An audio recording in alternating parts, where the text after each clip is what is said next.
अस्सलाम वालेकुम वरहमतुल्लाहि वबरकातुहू। मैं doctor Dilawar Hussain, Madni homeopathic clinic दी दवाली, डस्सा सियालकोट से।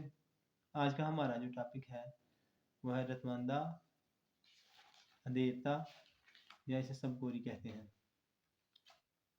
इसे हेमरालोपिया भी कहते हैं। इस मर्ज में मरीज को अंधेरे में नज़र नहीं आता, यानी रात को इसको दिखाई नहीं देता।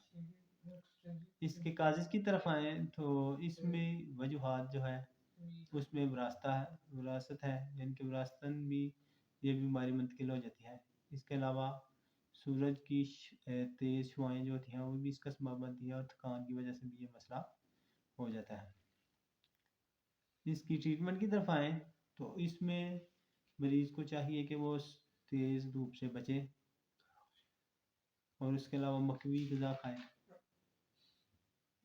तो होम्योपैथिक ट्रीटमेंट की अगर तरफ आए तो इसमें जो मेडिसिन इस्तेमाल होती हैं वो है कोनियम और नक्सवामिका।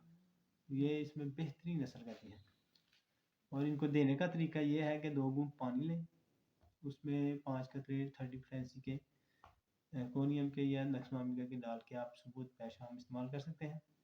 इंशाल्लाह मरीज़ ठीक हो जाएगा। आज का हमारा टॉपिक ख़त्म होता है। अगर अच्छा लगा इसे लाइक, शेयर और कमेंट्स करें, और चैनल को सब्सक्राइब लाजमी करें ताकि हर नई आने वाली वीडियो आप तक पहुँच सके। अल्लाह हाफ़िज़।